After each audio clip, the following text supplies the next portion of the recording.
Sehingga dia bisa dikatakan sebagai konsep healing garden begitu. Adakah elemen-elemen yang harus ada? Kemudian fasilitas-fasilitas lain, ada gazebo, ada shelter yang menunjang aktivitas para pengguna di taman. Membuka mata saya juga bahwa ternyata arsitektur lanskap itu tidak hanya mendesain lanskap agar menarik, agar cantik begitu, tapi juga bisa ada impact untuk kesehatan juga begitu ya Ibu ya.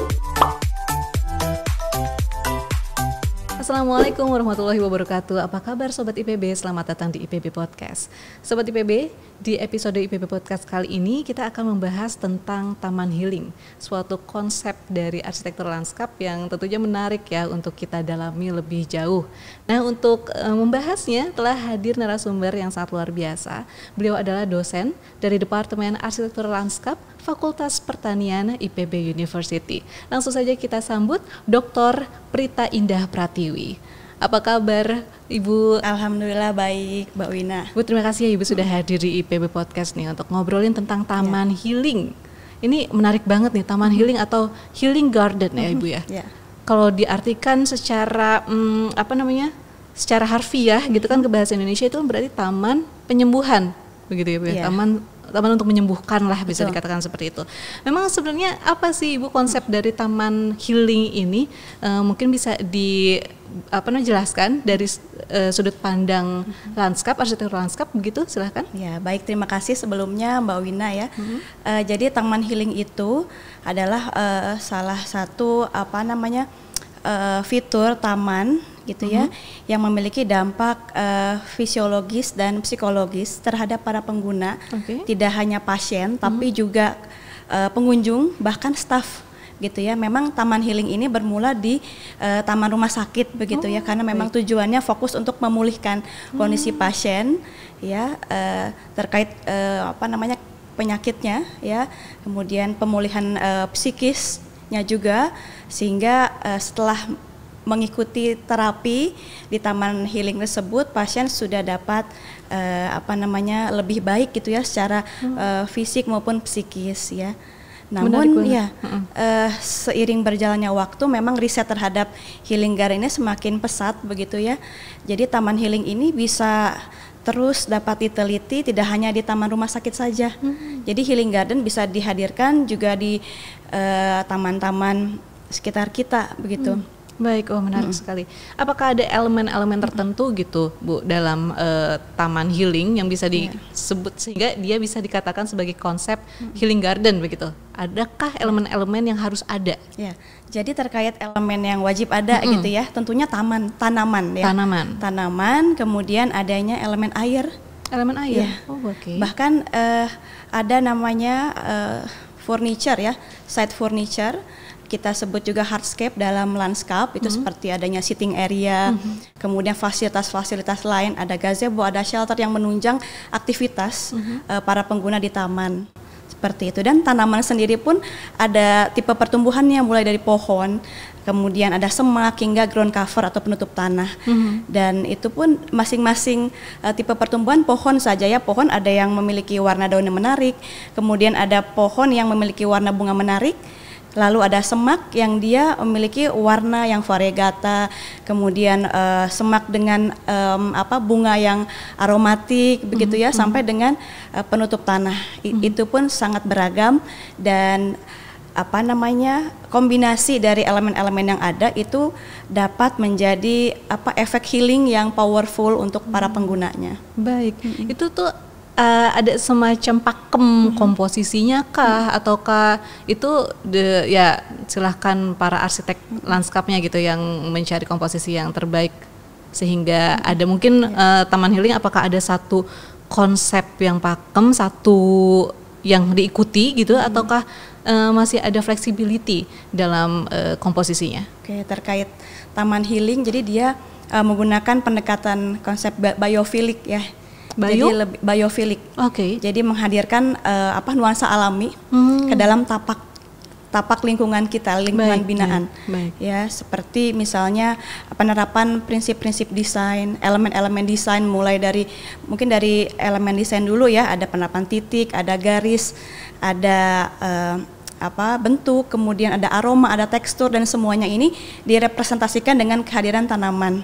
penataan tanaman dan prinsip-prinsip desain lah di situ sudah mulai bermain ya, mulai dari unity, kemudian ada ritme, ada balance, ada kontras dalam sebuah taman sehingga menjadi satu kesatuan konsep dalam taman healing begitu. Menarik banget sih, Dok. Terus kalau misalkan kita bicara tentang kan ini tadi dari Ibu menyampaikan bahwa ini tuh ada efek untuk fisiologis dan ya psikologisnya gitu ya kepada orang-orang yang menikmati taman healing. Dia diarahkan agar ada pemulihan gitu kan melalui dia menikmati taman healing ini. Apakah ada studi atau ada studi penelitian begitu yang membuktikan bahwa ya taman healing ini ada ininya loh, ada manfaatnya begitu untuk pemulihan?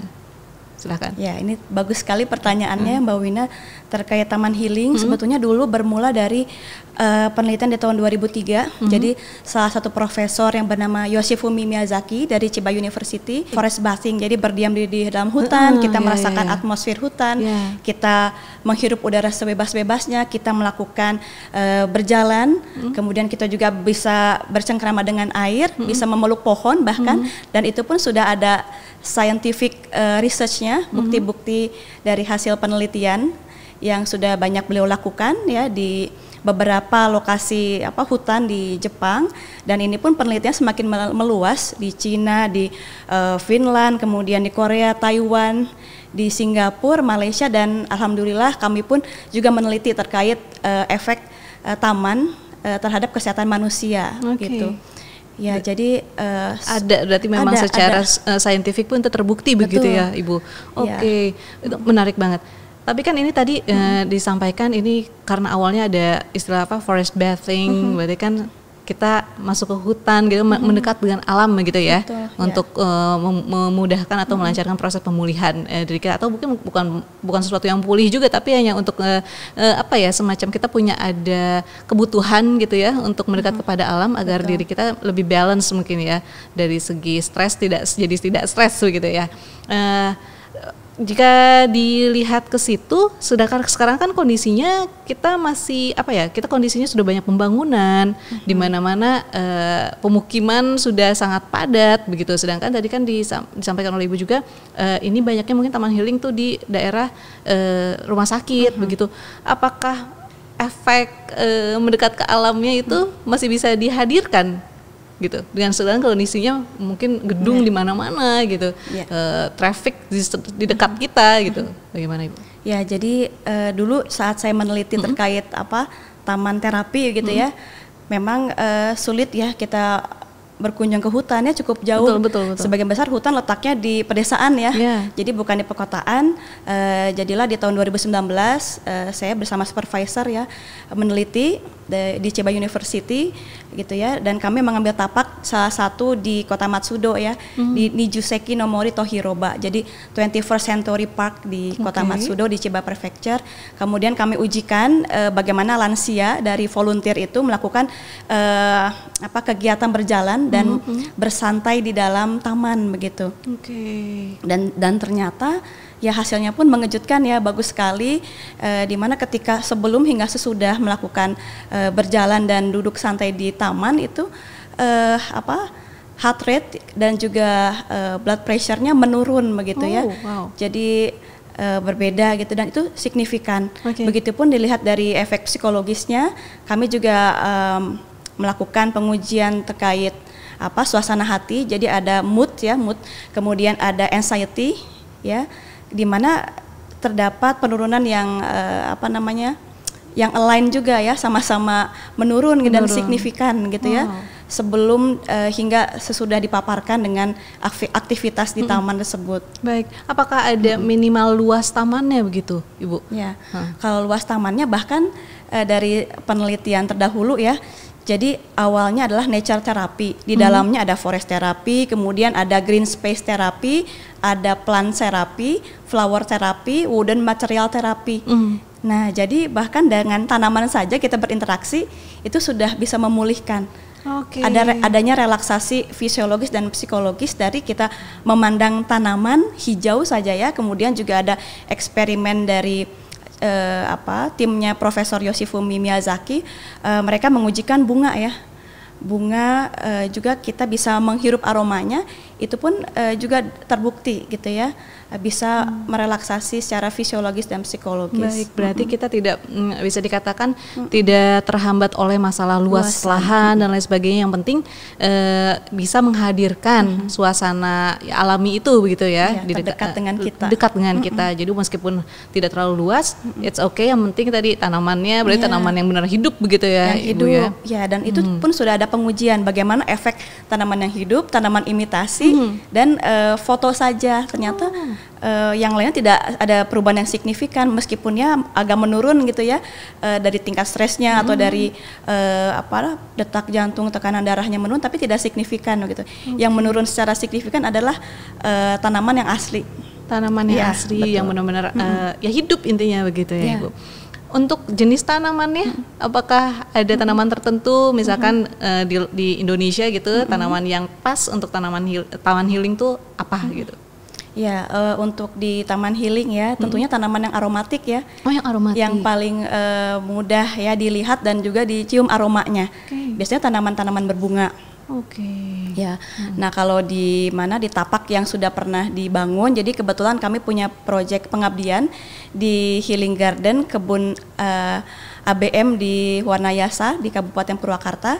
Kami mendesain Healing Garden, kemudian adanya tanaman, serata tanaman mulai dari pohon yang memiliki aromaterapi, begitu ya, mulai dari ada pohon kenanga, cempaka, kemudian untuk semak ada tentunya bunga mawar ya, bunga jasmine, kemudian juga ada gardenia, dan bahkan di penutup tanah pun kita hadirkan rosemary ya, yang memang memiliki minyak atsiri. Yang bisa diolah lanjut, bisa diolah lagi. Luar biasa. Itu. Yang menarik. Berarti sebenarnya konsep taman healing ini bisa kita hadirkan juga di area pemukiman kita ya, begitu. Bisa. Kalau seperti di apartemen seperti itu, apakah memungkinkan juga? Ya, di apartemen sangat memungkinkan, kan kita masih punya sebidang lahan gitu ya, di balkon saja kita taruh tanaman-tanaman hias aromatik ya, di dekat jendela saja ya. Nah, itu bagus sekali kalau tertiup angin, kita buka jendela, kita bisa menghirup. Dan ini pun sudah ada penelitian sebelumnya di tahun 1983 oleh Rogers S. Ulrich. Jadi beliau menemukan bahwa penyembuhan pasien di rumah sakit ya dengan jendela mengarah ke ruang terbuka hijau dibandingkan dengan pasien yang disediakan jendela tapi menghadap ke ruang terbangun lainnya itu berbeda. Jadi yang lebih cepat pulih adalah pasien yang memiliki jendela terhadap bukaan alam begitu. Wah, menarik sekali. Berarti itu kan menunjukkan bahwa ada koneksi ya antara kita sebagai manusia gitu kan dengan ya alam gitu. Betul. Lebih dekat dengan alam, ternyata kita bisa lebih less stress gitu ya, Ibu ya. Oke. Kemudian apakah ada tantangan-tantangan Ibu untuk menghadirkan konsep Healing Garden ini? Oke, konsep Healing Garden tentunya apabila diterapkan ya di kota misalnya di Bogor, karena sampai sekarang sepertinya belum ada ya, yang belum diberikan label Healing Garden. Tapi di Jakarta, di Depok ya, di Yogyakarta itu sudah ada beberapa rumah sakit yang membangun gitu ya. Kalau di Bogor sepertinya belum ya, mungkin nanti bisa dikoreksi begitu ya. Nah, itu terkait dengan keterbatasan lahan. Kemudian material yang cukup mahal karena ini kan high maintenance ya, tanamannya berbunga.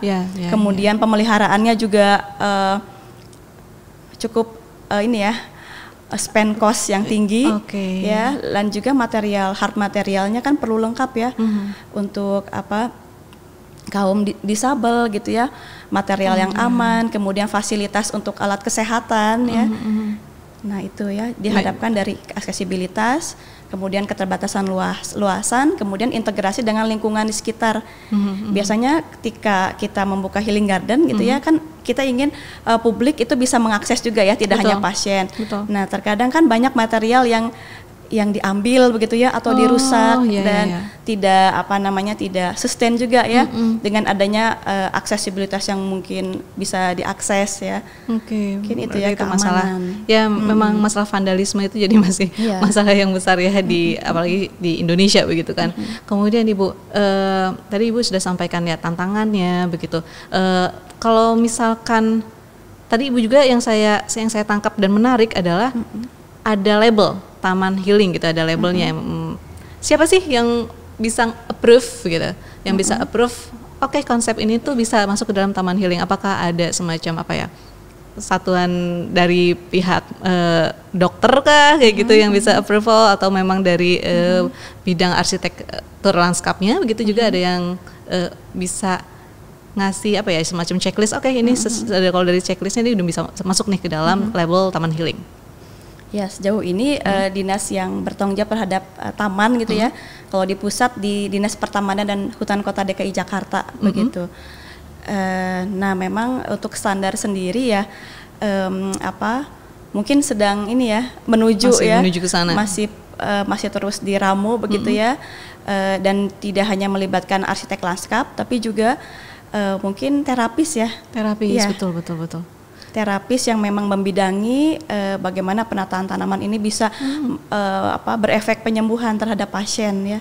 Karena gitu. Menurut saya ini konsep yang strategis sekali ya Ibu ya. Sebenarnya kalau misalnya dikembangkan dan memang bisa dikolaborasikan dengan bidang medis gitu, bisa menjadi suatu terobosan yang luar biasa gitu kan untuk proses terapi di Indonesia tentunya. Mungkin kalau di luar negeri tuh ini suatu konsep yang sudah sudah banyak diterapkan begitu ya Ibu ya. Kalau di luar negeri Healing Garden menjadi resep ya, jadi resep prescription ya. Wow. Jadi prescription untuk para pasien yang ingin sembuh.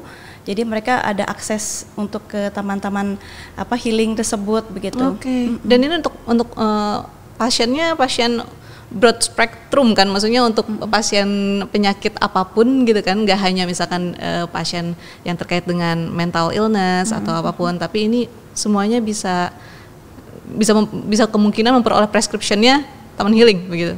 Iya, jadi kalau pasien banyak ya tipe-tipe pasien yang memiliki penyakit yang berbeda ya. Betul. Mungkin ada yang fisik, ada yang lebih kepada psikiatri gitu ya. Dan saya kira contohnya saja di Rumah Sakit Marzuki Mahdi gitu ya, ada rekan kami juga bahwa di sana ada terapis khusus gitu ya. Misalkan untuk anak-anak gitu ya, untuk mental illness-nya, kemudian untuk anak ADHD seperti apa, dan untuk pemulihan orang tua seperti apa agar misalnya pasca operasi itu bisa lebih baik gitu ya penyembuhannya. Oke, dan mungkin salah satunya itu bisa dipercepat kalau mereka bisa healing di taman healing begitu ya. Ya, sebaiknya ada rujukan seperti itu, jadi tidak ada ketergantungan lagi dengan askes gitu ya, kesehatan ya. Wah, luar biasa. Nah, untuk di masa depan ya menurut Ibu ya, menurut Ibu apakah peran arsitektur lanskap ini akan semakin besar berarti ya dalam kaitannya dengan pengembangan bidang medis di Indonesia? Berarti bisa ada suatu semacam overlapping atau bisa dikatakan irisan gitu, ada irisan antara arsitektur lanskap dengan pengembangan medis di Indonesia. Ya, jadi memang kita perlu kolaborasi ya, termasuk dari penelitian pun. Ya, kami juga bersama dokter ya dari Fakultas Kedokteran, Dr. Widya ya, bersama dengan tim peneliti kami, Dr. Bambang, Dr. Tati ya, sudah berkolaborasi dengan melakukan penelitian horticultural therapy. Jadi selain ada park terapi, ada forest terapi, juga ada horticultural terapi. Menarik banget. Jadi kita bisa melakukan kegiatan menanam gitu ya, memanen. Ya, bahkan bisa mengolah hasil panen, itu salah satu bentuk dari horticultural therapy yang nantinya penelitian ini juga semakin luas dan temuannya juga bisa diaplikasikan oleh praktisi arsitektur lanskap. Jadi dalam taman kota sudah banyak konsep-konsep yang dibuat oleh mahasiswa kami gitu ya di dalam praktikum, dengan adanya misalnya area untuk terapi hortikultura atau area untuk terapi berjalan kaki gitu ya misalnya. Tapi untuk taman-taman kota khususnya konsep healing garden tidak bisa dibuat satu standar tunggal gitu ya, karena di taman kota sendiri atau taman lingkungan itu butuh ruang-ruang lainnya seperti berolahraga. Kemudian ada ruang untuk rekreasi ya, piknik ya. Jadi tidak hanya ada ruang untuk penyembuhan saja. Jadi tidak bisa dibuat standar tunggal, tapi di-combine begitu ya. Di-combine. Oh, menarik sekali, menarik. Berarti memang bidang ini atau area ini masih bisa dikulik lebih jauh lagi dan potensi-potensi kolaborasinya itu masih sangat besar begitu ya Ibu ya, sehingganya ini sesuatu hal yang menarik dan membuka mata saya juga bahwa ternyata arsitektur lanskap itu tidak hanya mendesain lanskap agar menarik, agar cantik begitu, tapi juga bisa ada impact untuk kesehatan juga begitu ya Ibu ya. Sangat menarik sekali. Oke, ini ternyata kita sudah di ujung acara Ibu. Mungkin apakah ada closing statement dari Ibu? Silakan untuk menutup diskusi kita. Oke, terkait Healing Garden ya. Ya, jadi Healing Garden ya tidak hanya berlokasi di rumah sakit begitu ya, bertempat di rumah sakit, tapi kita bisa mengembangkan konsep dari Healing Garden itu ya, misalkan dari taman rumah sendiri gitu ya, pekarangan sendiri.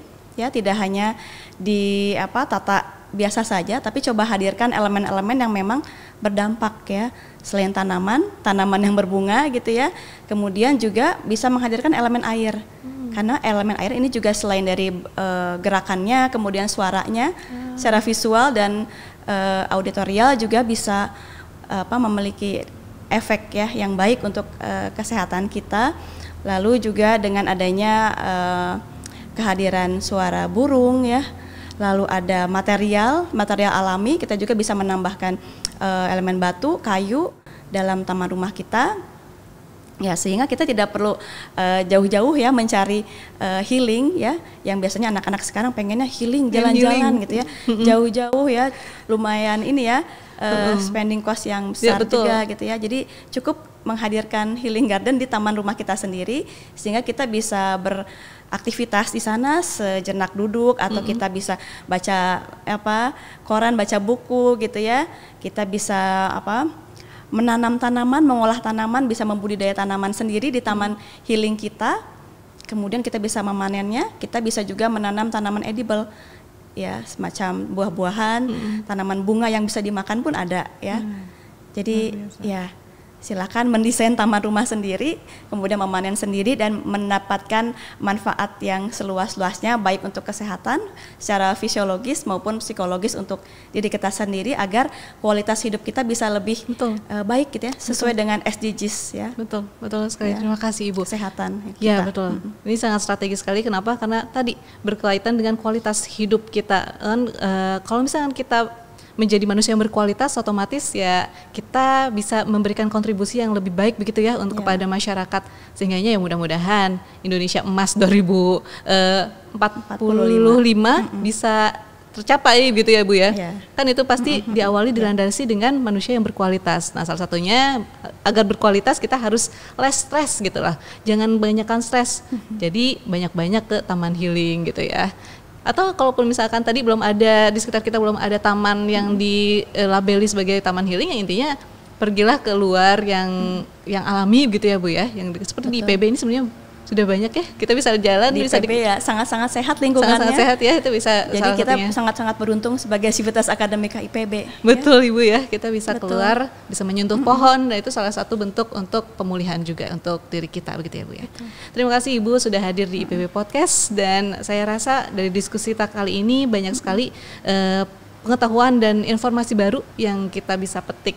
Sekali lagi terima kasih Ibu. Terima kasih Mbak Wina. Demikianlah Sobat IPB Podcast kita kali ini. Semoga diskusi saya juga dengan Ibu Prita bisa memberikan banyak manfaat kepada Sobat IPB. Saya Wineka Wati dan seluruh kru pamit undur diri. Sampai jumpa. Wassalamualaikum warahmatullahi wabarakatuh.